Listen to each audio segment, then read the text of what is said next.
give this girl the voice so she says, no, I don't want it, with confidence that this is not the right thing for me. Unfortunately, customs become so ingrained in the women and the young girls that in the end you find the young girls themselves want to be circumcised because they feel that they will not belong. So we need to have this conversation with girls like we had today on the panel that were circumcised or were taken for circumcision and they were saved from it, and they're not living different, they're not ostracized by their communities. So we need to have this she decides, the choices that the girl has to make, all right? The choices that a young adult has to make who becomes pregnant. Did I get pregnant because I was just sexually active? Was I ready to have a child? And if you're not, then you have to procure an abortion. And when you make the decision that I want to have an abortion, then you have to have the facilities that are safe to have a safe abortion, not ending up with being dead or being physically damaged so that you can't have children in the future. We have a lot of our children who are sexually active. Some of them obviously will not discuss it with their parents.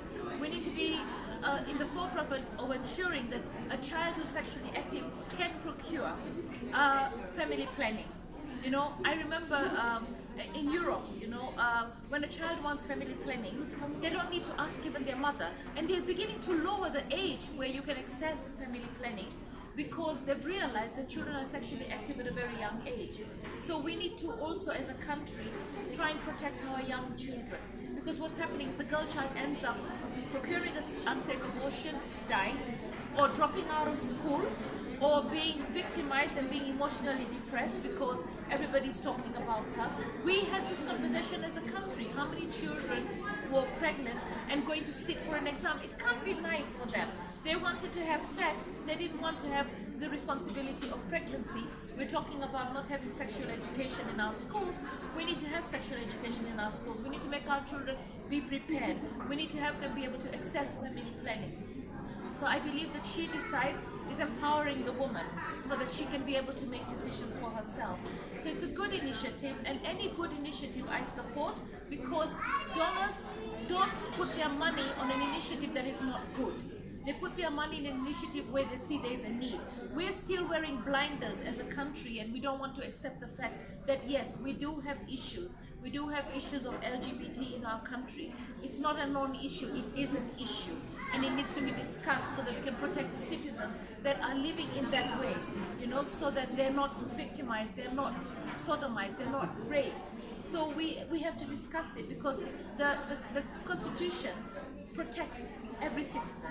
And I think we need to have some of these conversations. So she decides focuses on the woman, but it has involved the men, because we realize that we cannot have women's rights if we do not involve the men. So the He for She was another good campaign. There's dreams where you're given inspirations on how to dream big and to think that you can excel in your life. So I honestly try as the woman rep to support any initiative that is positive, that, you know, has best practices from other countries, that will enhance and help the girl child, the woman, the old, be able to gain their space in society. Yeah. Okay, Mheshimiwa, you said one thing about committing to help us. Like, what are some of the hindrances you are seeing, like, from your end? What do you think are the major thing, the reason why our ladies are still not where they're supposed to be? Okay, so the thing is, I mean, we recently were going through the budget policy for health, and we realized that there was very little money put on family planning. And when they put the money, it's somebody in an office in Afia House who decides, I'm going to put this much in the budget. They're not actually talking to the people and looking at the need.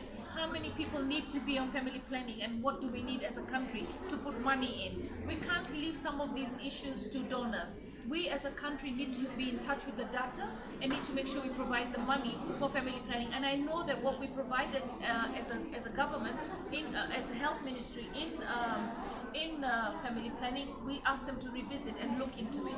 Because if we avoid giving family planning, we'll have a lot of unwanted children, we'll have a lot of street children, we'll have a lot of botched abortions, we'll have a lot of suicides. I mean, it's an endless list of wrongs. So as a country, we need to start from the beginning.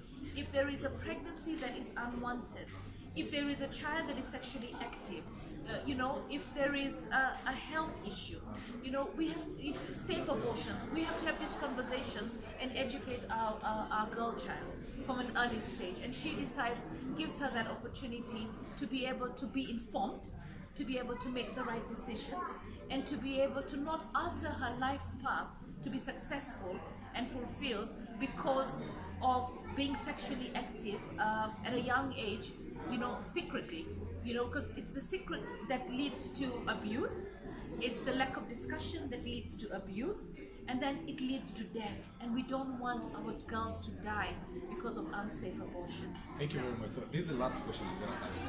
You look at the camera, directly to this camera. What's your action point?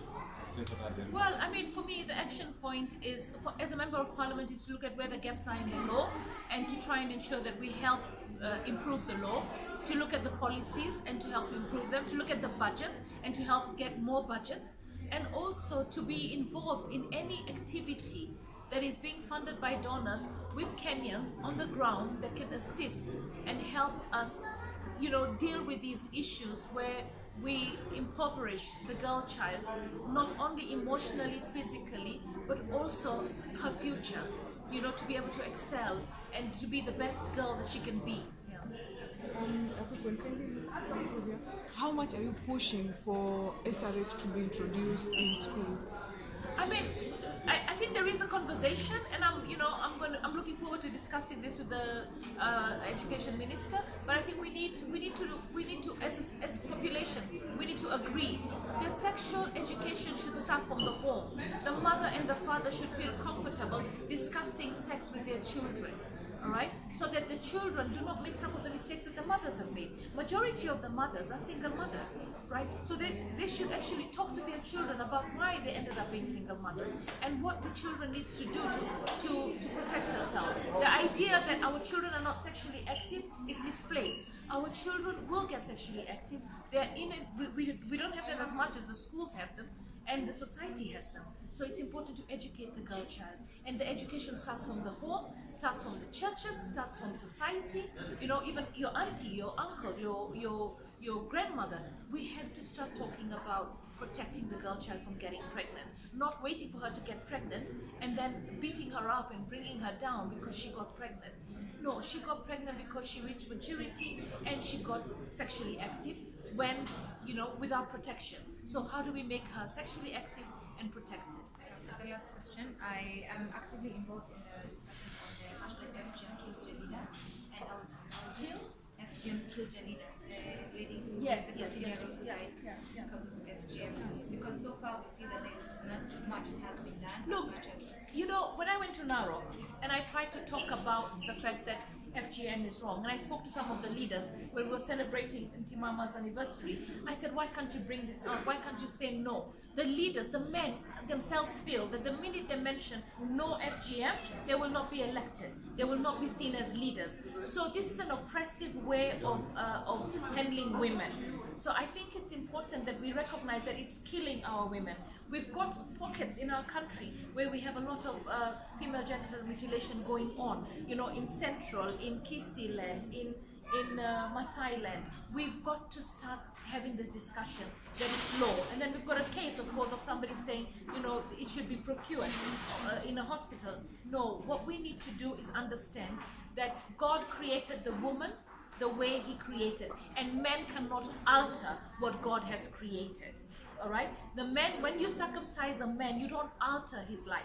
You know, the men that decide to have circumcision, the communities that have male circumcision, you take out the foreskin, right? You do not alter the man's ability to enjoy sex, the ability to give birth, the ability to feel whole.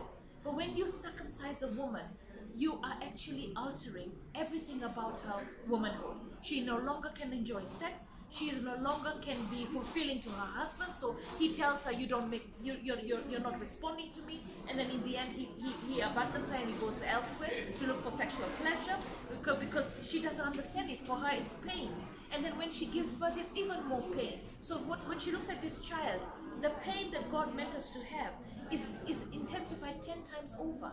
You know, every time it's surgery, it's reconstructive surgery after reconstructive surgery. We can't do this to our women. And I think these men who seem to want to control women, the patriarchal society, that's why we're saying we need to have more women leaders. And the challenge now is for the women leaders to elect women leaders. I mean the women, the society, to elect women leaders. Can I speak? Bye. I'm out of here.